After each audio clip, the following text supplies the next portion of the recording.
first step is start doing. Wow. 2020 was like the moment where Was it the COVID that really? It was COVID. To be fair, COVID. I was doing some weird things with TikTok. I think people were just. I was doing some videos exploring. Yeah. I was doing some videos that when I look back now, I'm just like, God, did I really do this? It's the process of just being passionate, being hungry, to do what you love. Just you doing. God was just doing weird things because these were just creative boys, and before you knew it, people were asking us to pray for them. People were telling us they wanted to sow seeds. They wanted to, all the stuff. Yeah, so that's how street church, that expression just blew up, and so we started to pivot into so many things. You have two options: delete Instagram or Twitter forever. Take Twitter. I will call Alt Shift Delete Twitter. Just a quick message before we dive into today's episode. I found something interesting in our data which showed that only about 25% of our viewers are actually subscribed to the channel. If you've been enjoying the content that we're creating, if you've been finding it exciting or learning something new, I have a little favor to ask of you. Please take a moment to subscribe to the channel, as it goes a long way in helping us deliver more exciting episodes like this and create more valuable content. But amazing. Now, talking about what you do, personally, seeing your social feed, you mentioned you're married. I think that's like the most obvious thing on your page. Most obvious. I don't think anybody would second guess that. Some people still second guess it. Really? Oh, they're not sure. Oh, wow. Okay. Well, I think it's as clear as day that you're clearly married, creating content. And I think one question comes to mind when it comes to content creation, and I bet a lot of people want to ask this, but I'll help them to ask it. What is real and what is not? So you see, I think that this is actually one of my biggest struggles with content creation, because I actually don't like to live a fake life. So I think the only unreal thing about my content is the fact that a camera is actually there. That's the only unreal thing about it, to be fair, because everything I record is like my life, and it's just a day to record those moments, just a day picked out to record those moments, Right. So of course, I mean, with content, it's the advent of content creation nowadays, you have to be strategic, you have to create content. But the funniest thing is that I have 3 contents that have gone viral, as a whole, as a content creator, and 2 of them were actually intentional, but I didn't expect that they will go viral. I didn't think about it that, these contents, I'm doing them to go. And of course, they're relationship content. Everybody loves something everybody can connect to. And God will So the one with 4 million views was actually one of our holidays, and just a video of us in the pool. And I slammed a short audio of it one time, and before I knew it, 4 million views. I'm like, okay. Another one was, a Saturday where we were just, and the normal thing we'll do, but we just decided to record content out of it, and so that had like 3.7 million views. Wow. And there was one, that was the first video to actually go viral. It was my wife, she was in her women period, season, and I did some really nice stuff for her, and of course recorded it, just got her gift, cleaned up the house, organized a bit, and went viral to 2.2 million views. Wow. And a lot of times, like you said, people say, it's just, if I have a particular video, people drag my destiny. It does not have work. It does not do what it is. How these things can be. It's jobless. That's why it's there cleaning house. Oh my goodness. And I'm like, even if people knew that I would do way much more than I post, I mean, some of my friends say I have OCD. I politely disagree, because I just feel like it should be a normal lifestyle to live an organized life. And as a creative, it also definitely helps me. So if you've seen maybe my Notion board before, so I have a Notion board that I use to organize my life. Like, it has the tiniest detail of my life. No, I was going to go there. Detail. I was going to go there. It has the amount of underwear that I have, And Hello. to be That honest, is OCD. That's OCD. They are right. They are validated now. Now they are right. yeah. So I What? mean, to be honest, right? Why I do tell people a lot of times that it has made me more productive. To be very honest, Okay. I was telling somebody the other day, or the client, was trying to pitch us to do branding and social media management for his service. The business was about to launch, and he wasn't very keen on the social media part. It was just like, oh, he just wants to do branding for now. And of course, I knew that maybe the price was one of the things that was like pushing him off. And and I then decided to speak about my personal brand and how intentional I am with it. How even when I shop for my outfits, the colors align with the kind of brand. Because I tell people, I'm not one to box in like black and white feed or just a specific color. Of course, you could see like a similarities in colors and brand and feel, but I'm very expressive. I like colors, So I'm intentional with the outfits I buy. I don't just buy stuff in like out of impulse. I plan to buy stuff, and so before I buy things, I probably be in my cart, probably in my Notion plan for a while, and then when I'm I'm able to align one or two things, then I decide that okay, it's time to get you. So it makes me more productive, to be honest. Personally, it makes me more productive, makes me more organized. I'm not taking I don't plan my outfit a day before I go out, because I know where everything is. I know what color, what they look like. I know what they feel like, so I'm not struggling to look for stuff. And my clothes are arranged in my wardrobe in a colored sequence. Yeah, one of them. So to be honest, I just think about what I feel like wearing that day, and I pick it out, and I'm not spending time thinking about what to wear, or what to wear my shoe is, where this everything is organized. I've heard something like that before.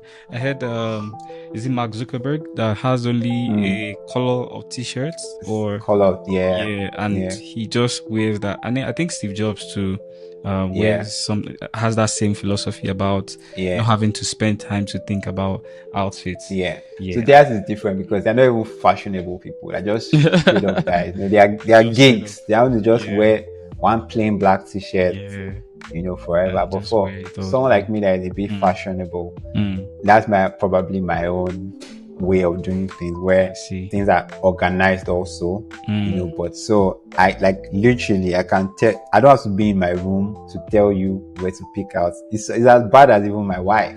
I actually organize our outfits too. What? And so literally my wife says all the time that she doesn't know what she would do if I'm not around, because I actually pick her outfits too. God, she wears it's really day. God when. It's God when. So you see, I've never put that part online before.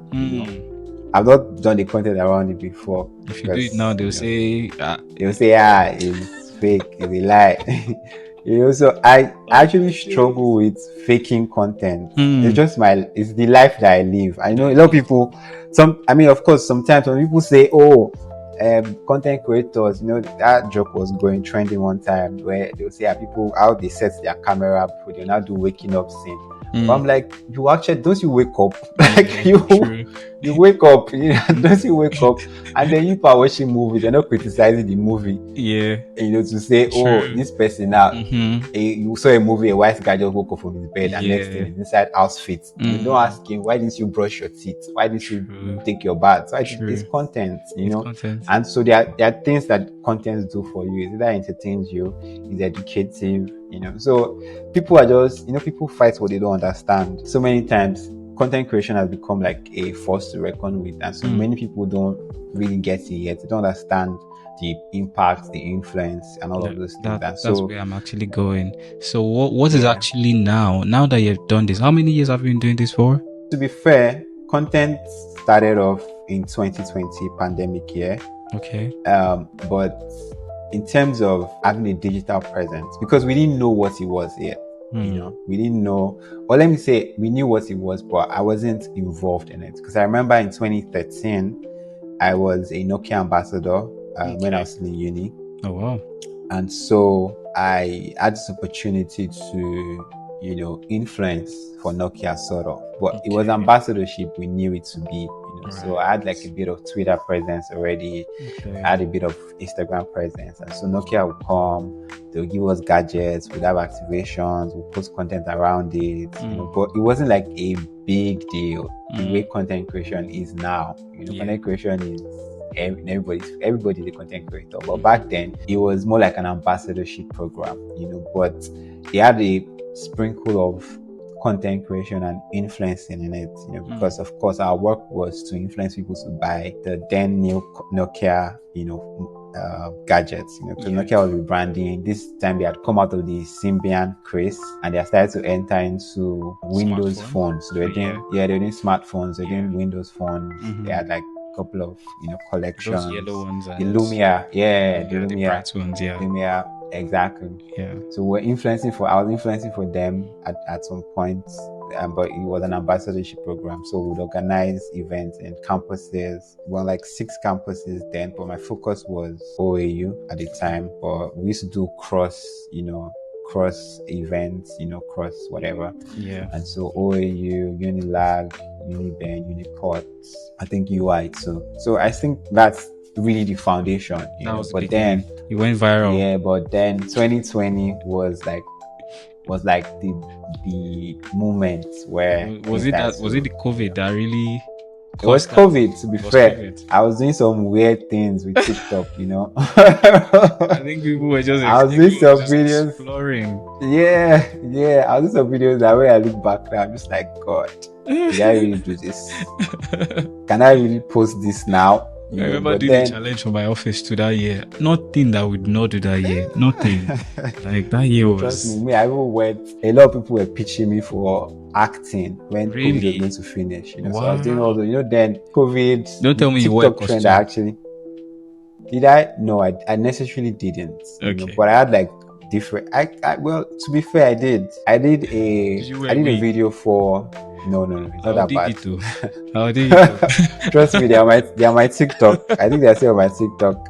So I did one, the King of Boys. I did a Makanaki mimic. Okay. So it was mimicking content pretty much. Okay. And so I used to do all of that, and then they were, and then it was getting a lot of engagement and stuff. And I remember YouTube reached out to me. So YouTube was like my first official content gig, sort of, from content creation and influencing. So then YouTube Music was just launching.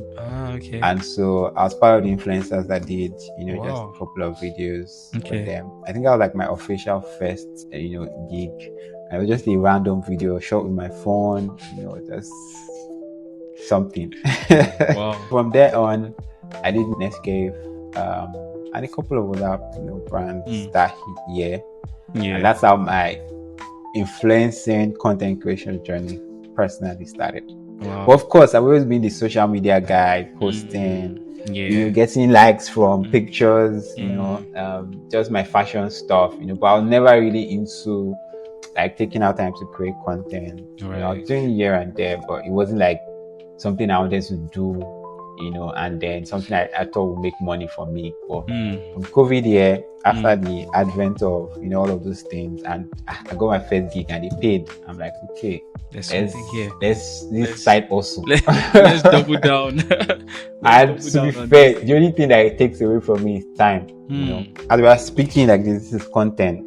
I'd have probably just set up my camera and we're talking, but it's what I would have done. Sometimes the only thing that it takes from you is maybe when you're trying to have to change angles, stop and record your video. But most times it's what I would do on a normal day.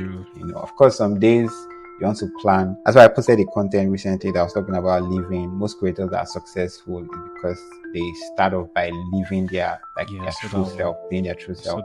There's so much to unpack on that one. There's so much to unpack from this content topic. I have a lot of questions. I bet a lot of people also have a lot of questions. But I think there's one question that a lot of people would definitely want to ask you. For a creative, or for a young person, or for anybody, whosoever, young, old, middle, just watching this and seeing themselves, right? Seeing an image of themselves as that you that had not started doing content, right? Yeah. When you were just posting your casual photos, carousels, getting likes, shares, whatever, and people are just commenting, lovely, lovely. For that person watching this video, thinking about what can I even actually do to start to build my own personal brand and start to create content, what could be like the first step for that person? So, I said earlier about how when I created my brand, I necessarily didn't think about the name, didn't think about, the brand process, brand values, brand identity. These are the gibberish that we use nowadays in the branding and marketing world. Please, They're don't actually true expose us stuff. now. Stop. They're true stuff. No, they're true stuff. They're true But stuff. it's true story though. Yeah, it's true story though. But the truth about it is there's a doing first. And it takes me to every other creative person, every other innovator you can think about, the Mark Zuckerberg, Steve Jobs, the what's Microsoft man's name, Bill Gates, and all of those guys, everybody I can think about. There's first a process of doing, there's a process of mastery, there's a process of just being passionate, being hungry, to do what you love, just you doing. I was talking to a mentee today, and I was telling him, I was like, oh, it feels like he wants to go to the next level. And I'm like, the way to attract, and it's the law of the earth, and that is guided by God. And the way to attract growth is when you plant seeds. There's no way, something can just grow without a seed going down first, and so the seed you plant is the seed of you already living where you want to see yourself growing to. So start creating the type of content that your future self wants to see. Start creating the type of videos, start doing those things that you feel like you want to see yourself, in already, and just keep creating, in the process of that. Of course, depending on where you are, depending on your drive, at some point you sit back and say, okay, you know what, it's time to grow, it's time to move to the next level. How do I package this thing that I'm doing properly? And then that's when you start adding process to it. But the first important thing, and it's something I've even always tell my clients, you have to have a great product. I know that it's possible to sell, in quotes, forgive my French, shitty products. Marketing can make you sell anything. I read different stories. There's a guy, I read a book on that sold stone in the US, very popular, and he made a whole lot of money from selling stones. Like, people started to buy stones as pets, and he made thousands of dollars. Okay, my brother, you can check it out. And he made money from it. But where is the business today? Of course, there's no longevity, and so what makes you stay that long is when your product is actually great. And the time your product is great is when you keep working on it, you're harnessing it, you're building it. So your skills, what can you do? Your content creation skills, your camera, and keep learning, and these are built from doing these things. And so when you're able to consistently do that, all of these other things about personal branding would always come true, because you get to a phase where your craft needs to be, needs to grow, needs to attract certain type of audience, needs to attract certain type of clients, and you would know. And so at that point, you decide. Trust me, this is something you can start from the onset, but I'm talking about it from the context of content creation, because most times people are waiting for the right camera equipment. People are waiting for the right laptop, people are like, I can't use my phone. What camera did you use to shoot this what content? Camera exactly? I used to get that question a lot of times. I know that's a popular question. People even ask me. iPhone I have been using, the pocket I just even bought. I've not really explored it like that. It was a gift from my wife last year, December, and I don't have a professional camera. Even though I've always been tempted to want to buy a professional camera, but I'm not a full-time content creator. I would still do it, of course. For like I said, every level you want to go bigger, and then you get to that point where I'm getting to that point where I started to build like a team. I have a producer now that produces some of my content, especially with my relationship with my wife, a podcast series that we shot, because of course, time. And so I'm like, okay, instead of us having to rent cameras week in, week out, I can just buy these gadgets. And that's because of where I am now. But start from where you are. At the time I was using my iPhone, I was in 8 plus or 7 plus to shoot. I had an iPhone 11 at some point. I had a 10 X Max. All these things where I was using to shoot content. And of course, when you have the opportunities, you could partner with people that already have these things to use. But the main thing is you need to keep doing. My profile used to have my nickname as Mr. Doings before, and Really? for a season, yeah. Wow. For a season, people were calling me Mr. Doings. I think it came about from one of our events, at Street Church, and that season, I was on my doing games, like I was doing everything, churning out work. organizing, churning out work, doing stuff. You just need to do. That's the first law to, becoming or doing getting where you want to be. Just start doing, and then in the process of doing, you definitely attract, where you want to go to, and where you want to go to comes with certain responsibilities. So then you know that, okay, I need to sit down, I need to think about branding, I need to think about identity, but the first step is start doing. Wow, so profound. In fact, this part of the conversation, I feel like there's a lot of value in this conversation that we're having. I watch a lot of like podcasts, and one person that I really follow closely is Stephen Bartlett, and he has this 1% rule, that speaks up. You've read his book. I saw you've read his book as well. Exactly. So That will see. Yeah, exactly. The 1% rule is about just doing. One thing I also advocate for, just to corroborate your story and your narrative on this thing, is the doing is actually where there's something called like the mastery is from like doing that same 100%. thing like over and over again. So a lot of people just be like, I need that camera, I need this light. What's that light? Can you tell me the name of that very light that you're using? That is giving you this aesthetic. But when I go back to my own first video, I'm like, what the hell was I thinking? Right? And it was just like 6 months ago, bro.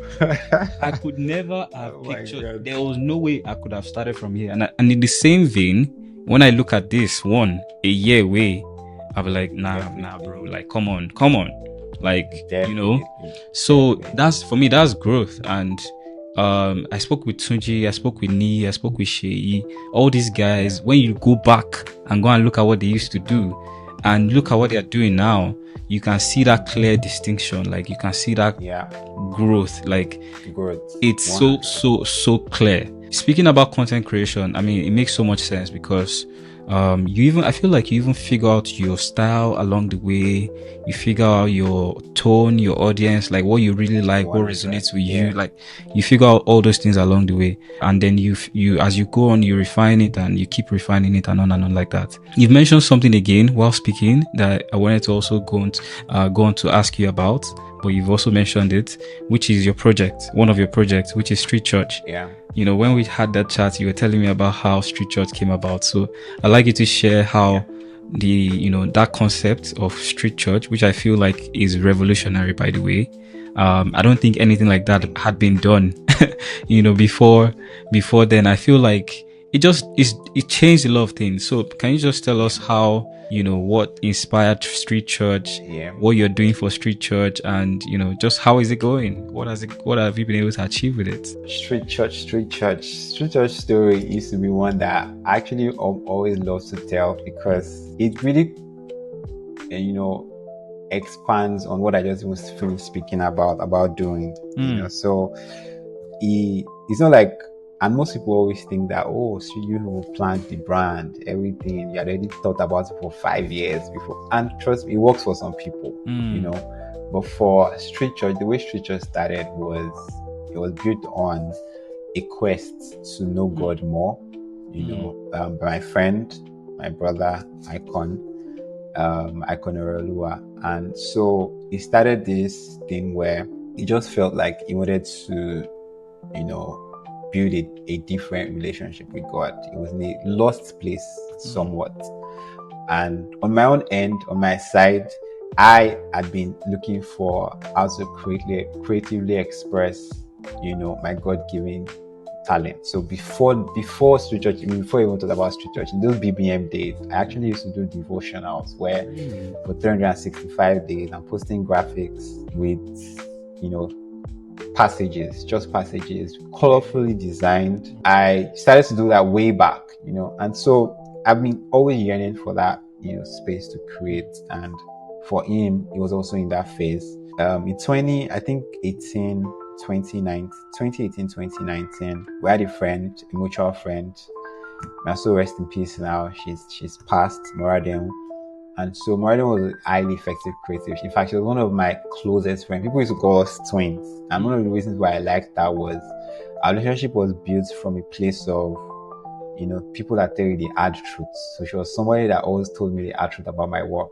Then I was even much more into fashion. I was doing fashion shows, I had a fashion brand, and so she would criticize my work. And she was also she was high flyer, from way back in school. She was doing different projects, so Ife, she had brought my Atafo, but different guys, and stuff like that. And so she was friends with Icon. I think they went to Orange Academy at the time together. She was also my sister and friend. So she was always saying, "Oh, you guys need to meet. Icon and Tunde." She would tell Icon, "You need to meet Tunde." She would tell Tunde, "You need to meet Icon." And so eventually, unfortunately, we did not get to meet while she was alive. But we were following ourselves on socials. I used to see stuff. You used to see my stuff. We like our stuff. Icon was fantastic creative also. And so 2019, she passed, came together, we had to do our burial, did all sorts for her. And that phase went and we just stuck, as brothers. It was almost like something that God has been writing, for years, to happen. And so it just had to happen at the right time. Wow. And so when that happened, I started seeing his tweets more often. Then I would see him tweet this really nice stuff. He could just say up Nepa and he put a Bible verse there. And in my mind, I'll just be like, let me go and read the Bible verse. Like, he always prompted me to go and read the Bible verse. And then I go and check it. And it just made so much sense. Like, really a verse, like, you're the light of the world. Yeah. And I'm like, this guy, are creative. Yeah, such I a sent him a creative DM way. one day. Yeah. I'm like, bro, this thing that you're doing is massive. Like, let's go all out with it. Let's create a Bible. Let's create this. Let's do this. I was just going all out, excited. When you give a baby candy, as I was just going. I was just like, what's wrong with this man? You didn't even know what I'm going through in life. I beg, first sit down one place. Damn. I'm not ready. And that stored where every time I saw something nice, I'll tell him. And that stored for like 2 years. Of course, pandemic came. Yeah. So officially, we started Street Church in 2021, February. Wait. From the very first time you messaged him to the time that you guys started, it was 2 years. Yeah, it was about 2 years. What? Because we started that How were you conversation in 2019. following up? So we were friends already. So we had become friends. We started to attend the same local church, local assembly, the Neo. And so we were close, but he just kept on doing his thing. He wasn't ready, and it felt like, God wasn't ready with him also. But that's the beauty about life. And that's beauty about doing. I said earlier, when you keep doing, opportunity will come. And that's what they say about this quote where they say you have to prepare for opportunity. How do they say that quote again now? Opportunity meets preparedness or something, basically. Something like that. Something like that. So, preparation, you have to be prepared for opportunities to come. Absolutely. So I think that God was just building us in our different spaces, and different expressions, for that time to add up and come together. And so when it just one day just came up, did a design and sent it to me. The first quote was Gogo Alamaje breakfast. This was February 21st. It was a trend then. It was that video that was trending, and the Bible verse was Habakkuk 2:3 thereabouts. Something that was speaking on time, and everything in life is time, and it happens for an appointed time. And it resonated with a lot of people. And also, I think the biggest strategy in this was all that season where it was doing those tweets. Some of us that loved it, we used to repost those things. We used to do it on a very plain black and white. It was just black and white. It was just a black, almost a weird gradient, black and white. just a normal, thing, and you put it on a story on Instagram and then go and put it on Twitter. And so some of us that liked it for the content, not even for the design or the colors or anything, we just used to post it. Sometimes we post it. So the strategy that I learned from this was there were foot soldiers already. There were people that already loved that thing. So when something fresh came with the right branding, the right colors, yellow and black. Yeah. Yellow is a very bright color, it's a very happy color, it speaks positivity, joy, all those things. And so as soon as it came out the first day, like went like crazy. Almost like 3,000 or 4,000, 5,000 likes in less than 2 days or 3 days, 10,000 followers. And so we had this brand in front of us and we're like, okay, this thing is serious. And me, I'm always the guy that I feel like I'm the one that brings structure, and also sometimes sees things, So I'm like, okay, what? Let's open Twitter, let's open YouTube, let's open this, let's open that. And so I went ahead, putting all those pages, and we moved on to Twitter. Twitter started to grow, everything just started to blow up. Before you know it, like 50k followers in less than 2 weeks. And so it became a brand. Again, came back, let's start doing merch. I mean, it was cool. The designs were crazy. I did some of the designs for the merch. I remember doing a couple of designs were really good. It was trending. Everybody loved it. People started to pick it here and there. Notable people in society started to use some of our stuff. All of these things, content creation started to come in. We started to build on content. One of my favorite things that we did at that time was this crate challenge. We did a crate challenge. The crate challenge was something that was going on where people try to stand with one leg on the crate and talk. And so I think we built on something around challenge. Oh God.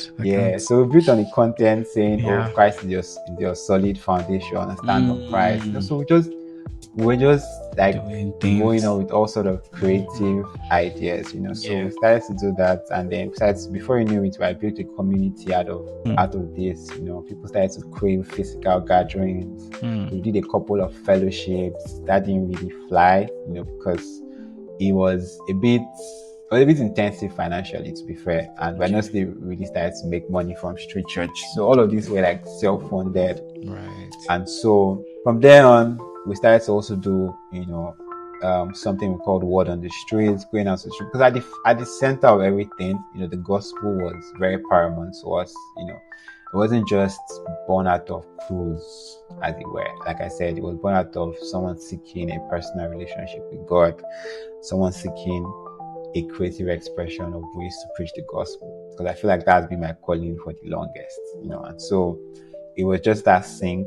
And so we started to just do all of that. In fact, God was just doing weird things because these were just creative boys, and before you knew it, people were asking us to pray for them. People were telling us they wanted to sow seed, they wanted to, all the stuff. So that's how street church, that expression just blew up, and so we started to pivot into so many things. Like I said, it was built on foundation of God, and so a lot of things that come up, built a festival out of it, targeted at pushing Afro gospel music and contemporary music, basically. And that led us to do so many other things, like also actually dropping music, collaborating with a lot of music heads in the space, like Greatman, like Anandle Soshan, Gaze Baba, a couple of other Soshan concert. A couple of other things. So that's really, how street church has evolved. Started and has evolved. So I'm the co-founder, and I manage everything, operation, structure, manage everything. And then Icon is my very good friend, is the visionary behind street church. So amazing work with street church, and the story even makes it even more interesting. How I feel like, it's good to tell these stories because people can assume a lot, right? Like you said people would ask, sometimes people can think, this was a strategic, execution, like we conceptualized it and we executed it exact. Sometimes it doesn't have to be that way. And this is something I even teach my own team, because, I manage like people, I have a team, creatives, and anytime we want to start something, they'll be like, okay, where's the strategy document? Where's the strategy document? I'm like, see, it's not every time that you have the full picture from the very get-go. Sometimes just to start from somewhere and then follow the flow. Sometimes you figure out the flow while you are there. So I love this story so much because it just exemplifies what this thing is about. I mean, what product was the same when it was created? Right now, none. Always evolves. None. Always evolves. Instagram was not what they created. Like, I mean, they've spoiled it. I think they changed the algorithm. Like, they switched the algorithm between yesterday and today or something. Every single day, things just used to happen. It was yesterday. So they were doing reels. Yesterday. They're doing reels on pictures. As yesterday, this morning. Oh man, they messed up my. They messed up my content. Like, anyway, I digress. But just to basically, I love that story, the story of the street church, so much, because I feel like when people hear these stories, it helps them to also feel confidence that you don't have to have it all figured out from the beginning. You just need an idea and have a vision. It's just a little, and just say, okay, I want to do something. I don't know exactly what it's going to become or how I'm going to go about it, but let me just start by doing something. Let me just start by doing something. I remember what I was about starting, this podcast. And I mean, probably the first time I'm going to talk about this as well. I just feel, inspired to talk about it because I feel like these stories are very important for every creative, every person that has an idea or that has an intention to do something. When I like when you feel you have a gut feeling, right? That you want to do something, but you don't know how it's going to happen. You don't know when it's going to happen. You don't even have a clue of what it takes to have a talk show, a podcast, or anything. It was a post on LinkedIn that kickstarted this whole thing. I saw a post on LinkedIn by David wrote to me, and he's an architect. I studied architecture as well, and he was talking about his journey as a creative and how he transitioned, from architecture to becoming a brand person and being a speaker and all that. And I was just looking at this like this, like something in this just triggered something in me, and I was like, this is my cue here, right? He didn't say anything about start a podcast. He didn't say anything about start a show. It just like something like there's a little fire in you, and then just pour fuel on it, and boom. I wasn't even connected with him. I didn't even know him. It was someone that engaged his post that came on my feed. And long story short, I reached out to him. I told him, you know what, your post has just inspired me to start something today. I feel like you should even be the first guest. He was the first guest. And I remember recording that episode with Google Meet. So for me, if I was thinking about starting it and I was waiting for everything to be in order, I probably would still be thinking about it now. Absolutely. So, but I mean, the story about street church for me is just a perfect example of something that can start very small, and go like, big. I mean, this what's his name? The chess guy. I can't remember his name right now. Tunde Onokoya. Tunde Onokoya. His story is just such a story of. In fact, I feel like one of his keywords is you can create big things from small places or something. 100. I feel like it's such a similar story and such an inspiring story of how you can just start something very small under the bridge. Nobody, no camera, nobody even knows, cares. And nobody even see. I was saying, I think when we were having the chat, I was saying something about hunger with creatives, how we're gradually losing that, and I want you to even talk about that as well. It's in those small places that we have to kind of leverage it. You're not thinking about what people will think about the camera, what people will say. Speak on it, bro. How people will criticize you. You are just being you. You're just hungry to create. You're just hungry to see, your man, work. You're giving me inspiration. You're saying you're hungry to create. This is the Hungry Creative Podcast. Yes, 100%. You need to be hungry. And it's in those small places when the big cameras are not there, when there's now there's different levels of expectations from you. I remember every time we go into our events, Love and Light Fest started from a very interesting place. At a time, we didn't even have the budget for it. And and when we laid out the plan, this was going to cost us at least 25 million naira. And this was 2021. It was the first year we started. That's how hungry we were. The first year, we were really thinking about doing a big event. It was going to be on the beach. It was very significant that we did it on the beach because we realized that, first of all, the foundation was dirty December. So people always wanted to dirty their December, but we wanted to bring love and light into December. And we found that a number of Christians don't have places to go to. They don't have events to go to. They don't have. At the end of the day, they want to chill. I've been working. Today I was speaking to somebody. The person wanted to do workshop in December. I said, I didn't know what they're talking about. I've been working from going to conferences, working from January up until probably November or September. From November to December, I'm already closing my year. Like I'm trying to chill. I'm trying to go for cool stuff. So it was very specific that we put it on the beach, and so it didn't look possible at first, but we went all out. In fact, the initial plan was to do the biggest recyclable Christmas tree ever, and luckily for us, we were able to put out a plan. We didn't know anybody at Malta Guinness. We did a proposal. It didn't look Christianese in quotes, and I'm not saying there's nothing wrong in putting out your identity. We always stood on our foundational identity. Nobody could remove whatever we planned. In fact, the Christmas tree was supposed to be a prayer tree, which it was, where we had it designed with cans of Malta Guinness, but people then when they come into the event, they wrote their prayer points and put it in the can, and we all prayed for it and stuff like that. So it was the hungry phase. Did you execute that? Yeah, I think we did. Oh wow. I think we did. It was the hungry phase, and we just wanted to do everything. It didn't look the best, but now there's an expectation, because this is 4 years down the line. People will start looking at you when your lights, your stage is not set properly. Then I remember our stage, it was just a blue stage cover. We didn't have branding on it and all of those things, and nobody really cared. People came, they had a fantastic time. It was a themed event.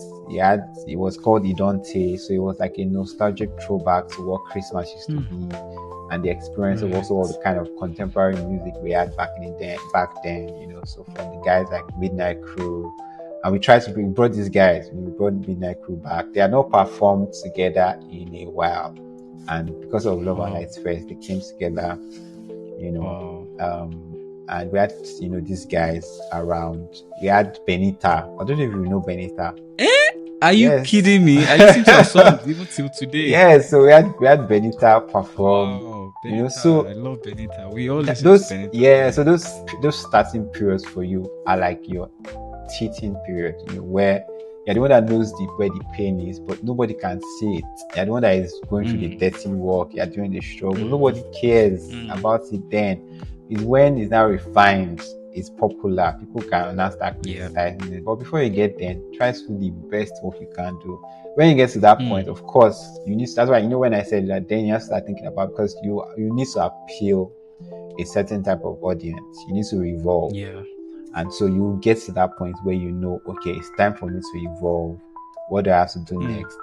What can we do to change things? But you see that first phase, do it. In fact, and consistency is important, because another one of the things that we were also doing is we're not also creating the strategies. We created, in fact, when it comes to plans and documents, it was Icon that made me start to use Canva, and it was because of plans and because I was your normal ideal graphic guy. If I was the core graphic guy, I started with CorelDRAW 5 thereabouts. And so I stuck with CorelDRAW up until maybe 2 years ago or 3 years ago. I was a CorelDRAW guy. Yes. I transitioned into the Adobe suites before Adobe became part of the entire suite, because they had like Photoshop, they had Micromedia, they had all of those software before Adobe bought the suite. I transitioned, but I was still the CorelDRAW was my go-to. And then coming to Canva, I'm just like, what kind of children app is this? But Canva has like I literally I've left all these guys because I mean I try not to do a lot of designs anymore because I have a team, I have people doing stuff. So when I have to just do maybe presentations, small work here and there, I do my brand designs myself, like all those my carousels and stuff. It's Canva.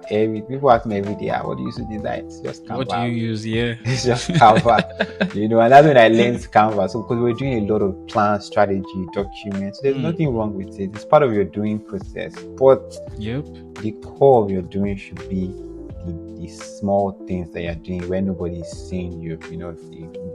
And we that's how we built. Wow. And we're still going. So much on that one. Again, I think again, you've touched on platforms, and you've touched on the doing, you've touched on the hunger, you've touched on so many things. I think there's so many things to take away from this last one I just spoke about, and yeah, I definitely can take a lot home on that one. Let's just speak a bit more about some other facets of the TNT brand.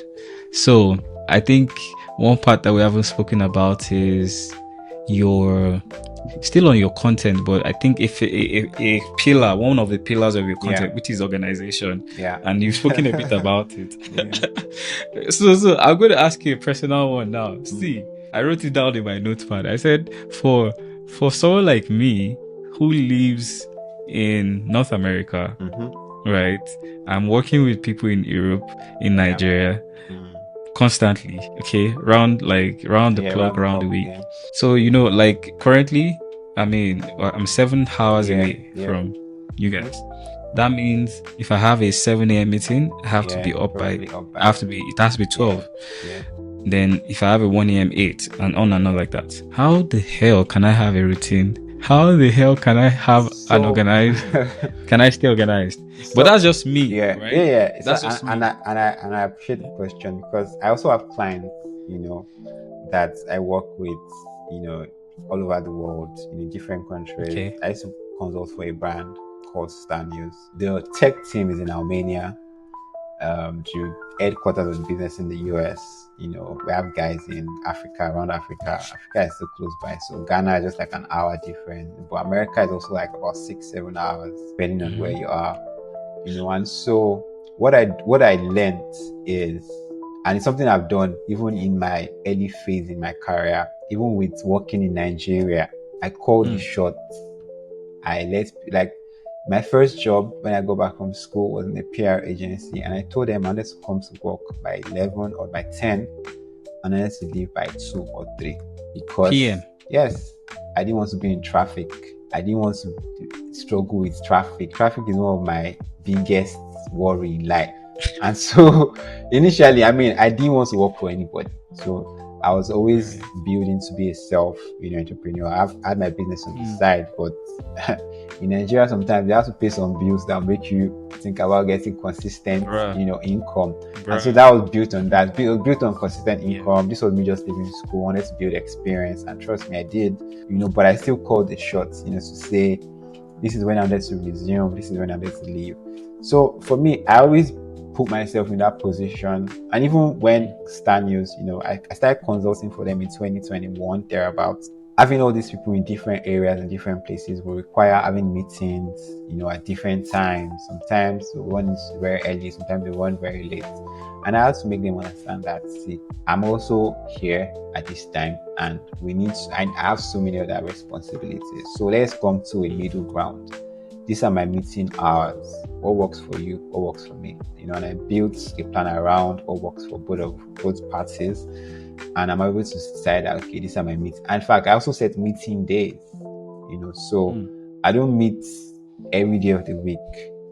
Mondays, usually I always for my meetings.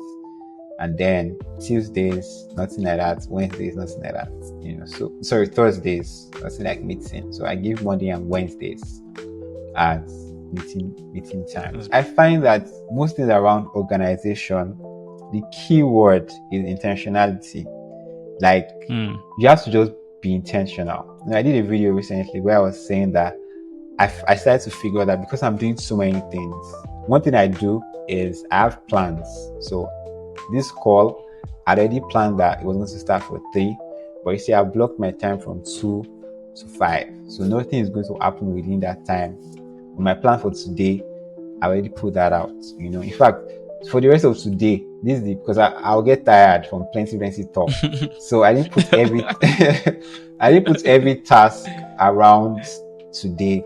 I intentionally put like things that I could just really do real quick. And before this call started, I already touched on some work, done stuff. I'd done my morning routine, worked out, done all of those things, and so up until now. So I think it's just being intentional. As I was saying, I like a time. So I bought a timer where I started to use it to do focus work. So I figured that most times I'm moving from probably need one of those. I'm moving from street church work to TNT media to invite area. I also lead comms in my church, thinking about my church, so I figured that I started to multitask. My multitasking skills started to enter jam lock, where I'm going here and there, and then I'm not finishing tasks when I'm supposed to. So I decided that, you know what, I'm going to set this timer intentionally for the next 30 minutes. This is what I want to do, and I will try my best. Because of the timer, I'm also conscious of the timer. I'm ensuring that, and these things also come from discipline. There's nothing you want to do that some factors and some things won't be involved in, things like discipline. And the beautiful thing about it is that when you continue to push yourself, it just starts to happen. Like some of the routines I do now, like when I wake up, I wash my face, brush my teeth, do my morning routine, pray, work out, drink water, drink a shot of ginger or turmeric. All those things, they become like normal things. Even though I still have my Notion, I have a tracker, to take that I've done these things. At some point, it starts to feel like maybe I'm just even trying to just fulfill righteousness. But I realized that it started to become like part of my lifestyle. I don't sort of like don't think about it before I do them, because a lot of consistency and intentionality has gone into it. Because the truth is, things will never change. Like things that you are used to. If you wake up, to be honest, to be very fair, I don't wake up early. I'm not the guy that wake up by 6:30. I saw your sleep cycle starts 12 to, is it 8? Yeah. I try to sleep that 12 to 8, my 7-hour sleep. But to be fair, sometimes I sleep by 1, I sleep by 2. But I'll try to complete my 6-7 hours sleep, right? Every day I try to do like 6 to 8, 7 hours, to be fair, sleep. But anytime I wake up, I saw people dragging. Ashton Hall, right? Ashton, do you know Ashton Hall? Yeah, Ashton. Yeah. I saw him. After his viral video. Funny thing, I was telling my wife, I was like, do you know Ashton's video? I used to watch his workout videos. Like his workout videos I used to watch back in the days, But anyway, people were dragging him that he went for one awards show or something. He went for something at like 7 p.m. They were like, why are you not in bed, bro? You're supposed to be...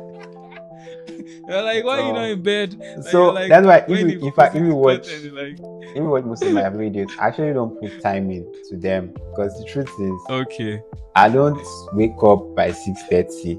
I'm a late sleeper. In fact, earlier in my life, when I was much younger, I sleep really late because I like night walk. That's when I was still in my father's house, so you have less distractions. I didn't have a studio space where I can just come to and nobody's disturbing me. I can be walking now, you just hear your name from everything distracting you. So but now you're like in a more convenient space, and so I try to retain the habits, not really the timing, but do I do my morning devotions every day? Yes. And it's not like I'm just doing it for the time. Sometimes I even try not to look at what I do. Is when I wake up in the morning, some days I pick my phone, most days I don't. I try to leave my phone upstairs. I go downstairs to do my prayers, so there's no form of distractions. Carry my iPad, is on do not disturb, and so no calls in that period. So this kind of intentional steps, it's just you deciding what you want to do for yourself with your life. I like, if I have to go out or something very early that day, I know that okay, maybe I have to work out in the evening. I might not be able to do workout, early morning workout. I know that okay, I wake up, I pray. The problem is we always set unrealistic expectations for ourselves, especially when we start off with trying to be productive or retain a habit or be organized. Somebody will say, oh, they want to wake up at 5 p.m. They want to do this. the phase where you are. Mm. Work with that phase. If I wake up at 9 a.m., the 9 a.m. I wake up now. Okay, I'm waking up at 9 a.m. When I wake up at 9 a.m., I do my devotion for 30 minutes or for 1 hour. I go and do my skin routine, whatever. I work out for this. Plan within where you are. Make sure that everything you are doing is done by, say, in 2 hours, and then by 11 you're ready for work. Do your 4 to 5 hours of work, and it's really just about organizing and planning around your lifestyle, and so once you start to build consistency in these things, it become part of you, and before you know it, you're not even forcing yourself to do these things. So I always preach consistency. I always preach discipline. I think I did a video on it recently, so talking about how to become, and the things that you really need is, of course, you can plan, because a lot of people I did an ultimate planner beginning of this year, and a couple of people bought it, and I started to get feedbacks, and some of the people were saying, that they were not able to, the things seemed a lot. I'm like, see, start from where you are. I'm always the advocate of start from before I got to know Notion. I used to use my notepad. I used to use my reminder app. I used to use Excel. The only thing Notion is doing for me is I have everything in one place. But before, they were like all over the place, but now it's in one place, so it's more organized. So start from where you are. Before digital age came, I've always been the guy to do timetables. Like, I'll set my timetables for school, for when to eat, breakfast, all of those things. And really, wow, it's been intentional. Wow. It's been intentional. I won't lie. It feels like a lot of pressure. Every time I speak with people, I always try my possible best, because people always feel like, this thing seems like a lot. But where do I start? Where do I start from? In fact, the day I was in a session with some folks in my church, and when I was speaking, somebody was like, God, Wayne, like, where with my life? What am I doing with my life? And I'm like, please, that's not the idea of this, Really, it's really just about identifying, what do I want for myself? What I want for myself, how do I get here? One of my biggest goals is to create a creative school in Nigeria, Africa as a whole. Because growing up, that was like my mindset. That I wanted to school outside the country. Unfortunately, I wasn't able to get that opportunity at the time for so many reasons. I had Full Sail in mind. I don't know if you ever heard about Full Sail. It's a creative school. They're into animation, teaching graphic design, and you get like a proper degree for these courses. You're not just going to a college of something or a conference or something. You're going to a proper school. In fact, in your second year or your third year, your internship might be like on a movie set, like Avatar or Captain America or something like that. So those kind of experiences will definitely change your life. So that's where I wanted to go to, but if you don't have the resources, the opportunities are not here in Nigeria. And I find that a lot of times most creatives are self-taught. And so because you are self-taught, there's a lot of things that are going through a formal education. I'm a big advocate for informal education, learning things by yourself. I learned most of the things I do today. In fact, I feel like there's nothing I cannot learn, by myself. Just give me my mouse. I will click on. That's how I started to use CorelDRAW. I click on every tool, read what it says, and then try to use it to express or explore, And so, but formal education does a lot of things for you. It amplifies your level, sort of, because you're not just now going to be learning about a particular craft. For instance, if we had a Bachelor of Arts in photography, I'm not just going to be learning about photography. I'm going to learn about partnerships. I'm going to learn about collaborations. I'm going to learn about the business of photography. I'm going to learn about, the psychology of photography, the importance. Some people don't even know that they can sell their images. Some people don't know that, there's something like licensing for images. And so all of these things are things that you probably, you can learn them on your own, but when you're in a formal system, it sort of like gives you some sort of, proper organizational, routine and planning and information capturing that makes it easy for you to transition. Also, one of the biggest thing of any formal institution is the community that you make. For me, going to university in Nigeria, I think that's the biggest thing that came out of going to university. So now imagine a community of creatives. Imagine a school that you went to, that you had some of the. Think about anybody that's creative now, because at the end of the day, that's what happens. People will grow out, come out of school, and they'll go to do bigger things. But you've met this person, and if you guys are good, you're able to build relationships. You guys will work in the future. So I think that for me, that's like a big goal for me. And most of the things I'm doing now are panning towards that direction. I mean, it's somewhere, it's right there. I mean, it might not look very clear right now, but it's there. I've tried to start so many courses. I've done something called Art Garage, but I really don't want it to be a course or just I want it to be an institution. I want it to be a university, and so that's really how it works. It's starting from where you are, doing those things, taking those steps, doing them, and you just continue to build.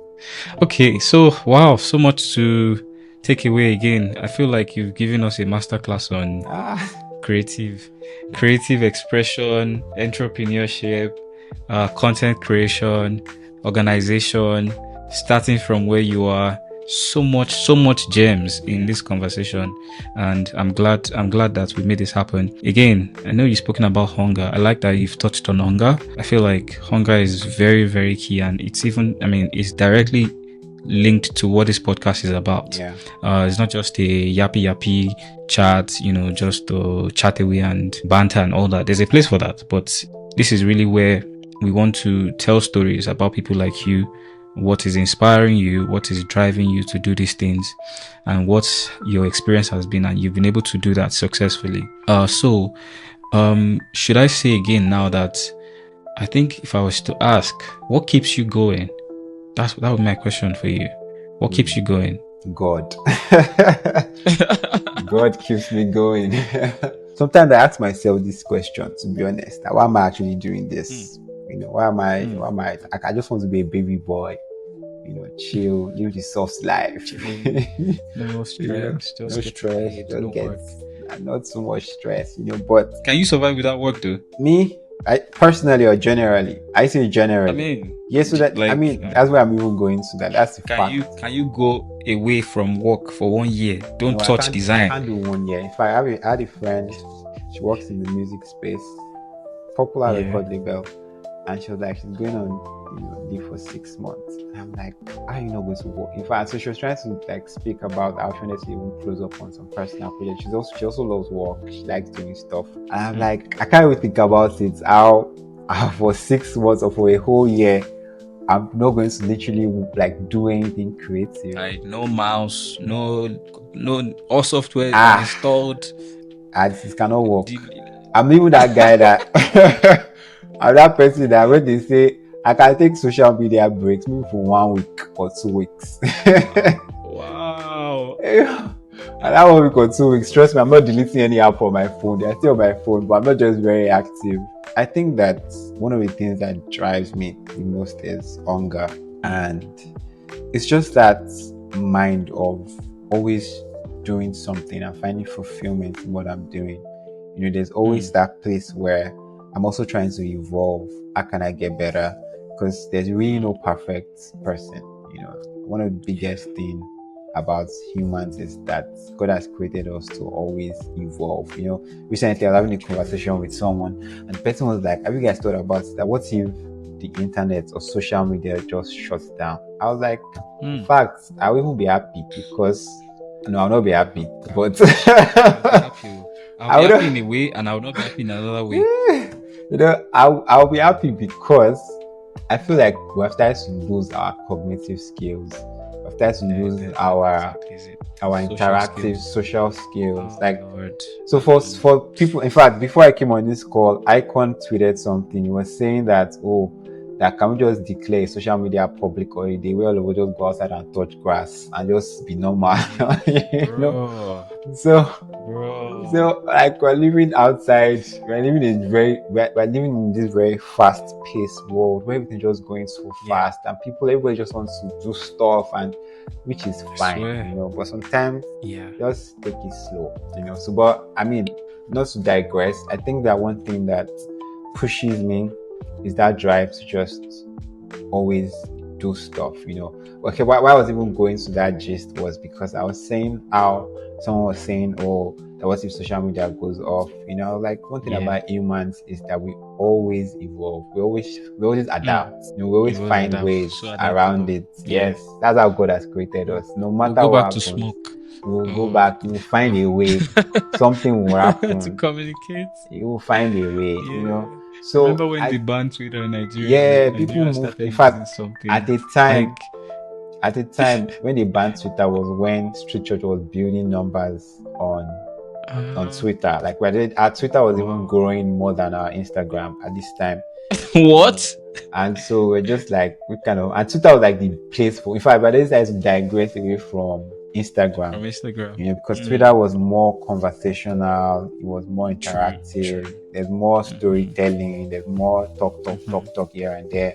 But they dragged us. We've not really had to be fair, we've not really had so much of Drag? dragging. And they dragged us in the early phase. The Some drag people were street like, church. oh, it was just, it wasn't a negative dragging. There's some dragging that is one person that just pushing a narrative, did a thread, talked about, oh, how it feels like we're not supposed to be doing some certain things. That does it mean, because we'll use stuff like Mark 4, and Mark 4 is a slang as such, but secular artists also use it in their music. But people are like, why are you using? And they But associate with us yeah, artists. yeah. So, but the truth is, if you even look at precedent of the Bible, right? Christ lived in the times.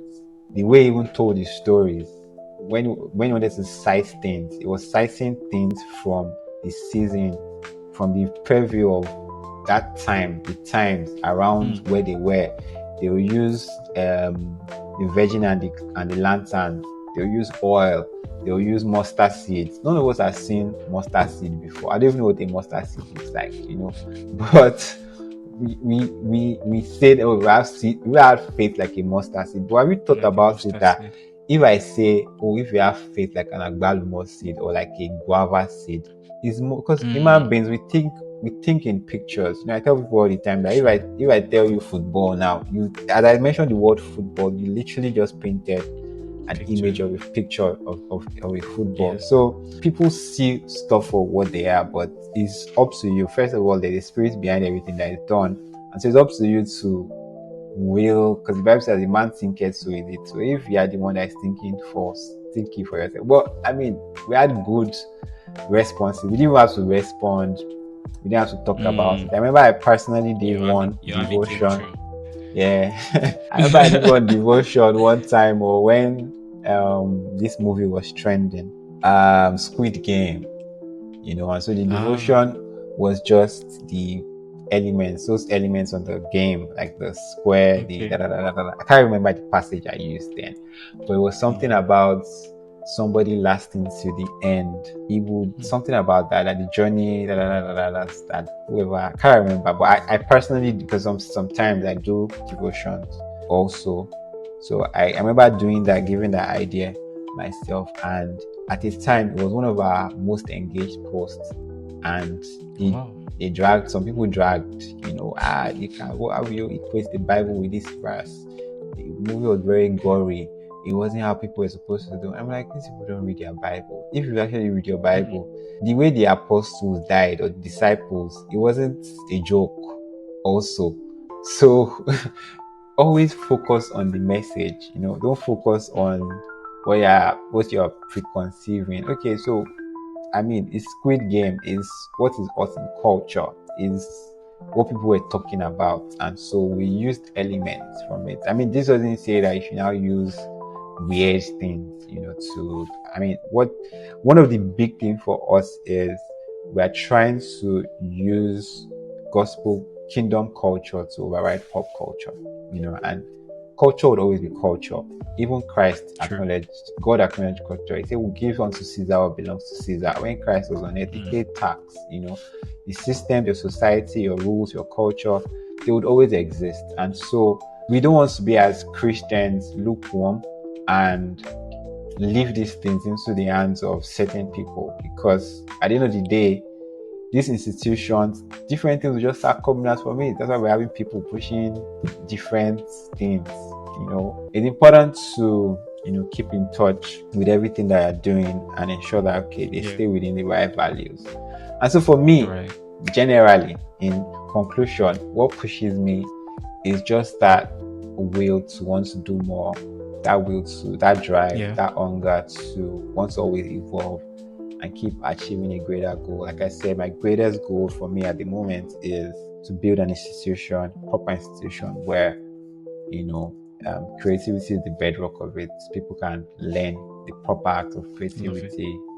Because I've faced so many challenges with creative people, a lot, and so knowing that that we need proper education, we need people to understand more that it's not, yes, it starts from passion and hunger, but there's also a process side, there's a business side, there's there are nuances to it, and so amazing. That just one is points that in one case is, I also surround myself with a lot of motivational elements, the kind of people I follow, podcasts I listen to, the messages, the creative work I follow, the schools, stuff like that. So you always feel that's the what would I call that bank now?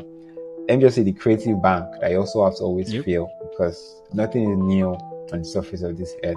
We just have things being reinvented, things being evolved, innovation happening here and there. And so for every time, you need to always constantly, you can't just be living under a rock and things are happening, things are changing, and you're just in your own bubble.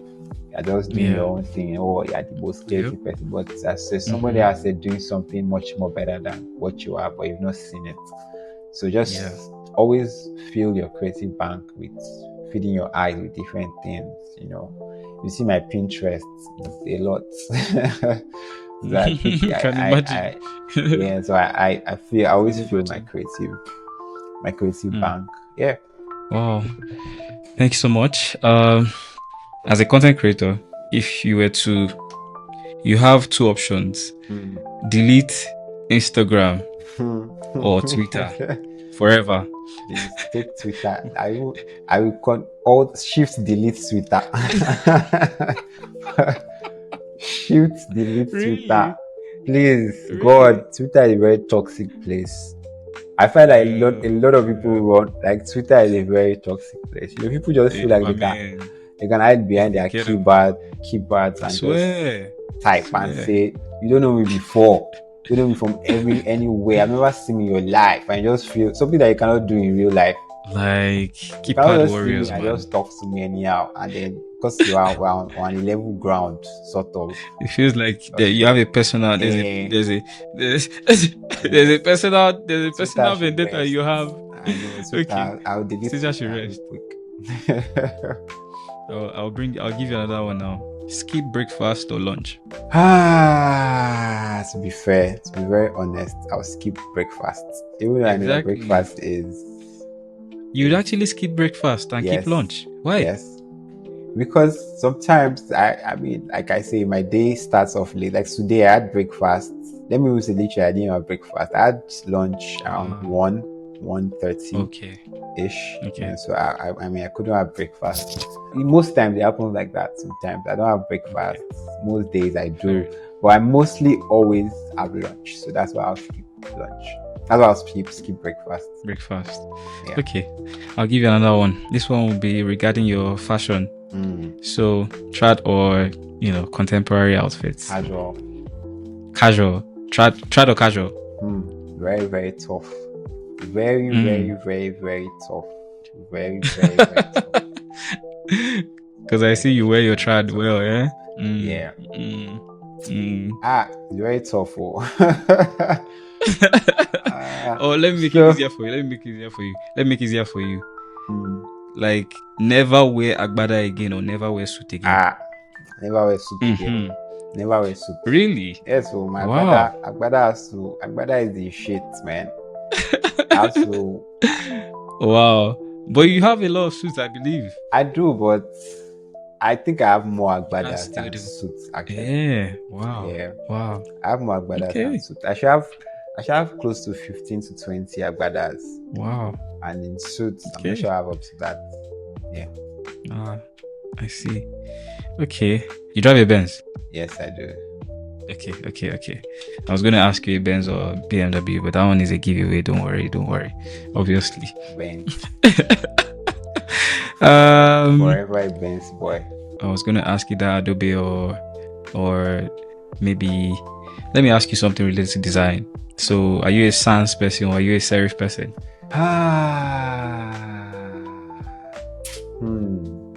I mean, to be honest, I'm not sure where I belong. I don't know where I stand. Yeah. I mean, from your content, you hardly use serif. Serif, I know it's more. I'll pick more of a sans guy, but the reason why I'm still holding on to serif is because from my work perspective. Because recently I was doing a branding for a company, and I used the fig tree serif, and so but sans for my personal branding, my personal like and taste, I'll do it. I'm a sans guy. Okay. Who is your, let's say, number one design inspiration? One person. Just one person. Everybody used to call Christo.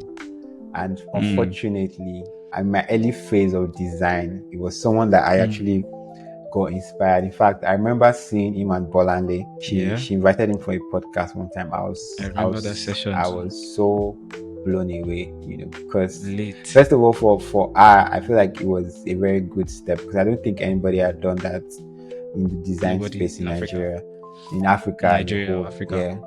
I feel like it's someone that has that. There's a similarity in terms of his the way he thinks, his thought process to design. Very minimalistic, very easy, very simple. And so I think I would say Crystal. All right, thank you so much. Okay, so the closing question that we ask all our guests is, what are you doing to become a better version of yourself? What am I doing to become a better version of myself?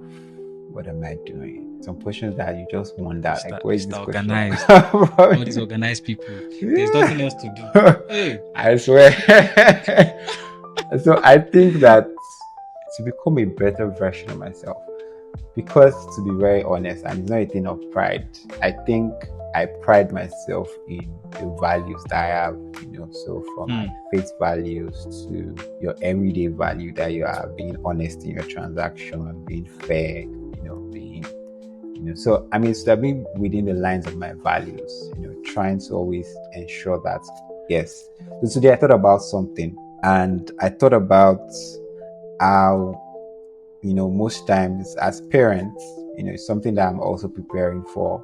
We don't know the influence and impact of the little things that we do in the presence of our children. In fact, it might be very insignificant. It might be something that we just think that they're not paying attention to. We're not conscious of it. But unconsciously and unknowingly, these things impact them, and they take it, from where they are into years. And you find that most times you say, oh, this person is acting like their father, or this person is like their mother. Unknowing to them, it was just something they picked up from when they were young. So in my mind, and it's a thought. This is not like a final statement, but it was a thought process to say, no matter what it would take to always act right in front of your children, you need to. That's how we stop generational causes. That's how we stop generational malfunction, as a whole. If you find that even children that grew up to say they don't want to do certain things, they are avoiding it. They sometimes just walk into it. Like maybe a dad that used to beat his wife, or and the child saw that. I've seen it so many times where a guy will say, "Oh, my father used to beat my mom, and it's something I don't want to do." And they get married, 2 seconds trigger, He's doing it. And he's doing it, and so you find that it's because of those deposits, because of those incidents that the parents have sort of unknowingly to them, done, So it was just a thought to me that well, no matter what it takes, there are certain things that my children should never see. My children should never see, and this is something that would build to stopping some certain generational misbehavior or malfunction, and getting them to be better people. So I think for me to just, that's probably a learning phase, for me to, always be in check, and not just for my children, but even for people that look up to me, people that Right. that listen to me, because I strongly believe in learning from what's the word, from watching, sort of. I believe that people don't change by words, they change by action. So when you show people, when people see things, that they get influenced by how they see you. Like the Bible says that we are the fifth epistle that people are reading, or people are watching or learning from. And so I think that that's one thing I'll constantly continue to work on myself, to keep ensuring that I'm upholding the right values. I know pressure.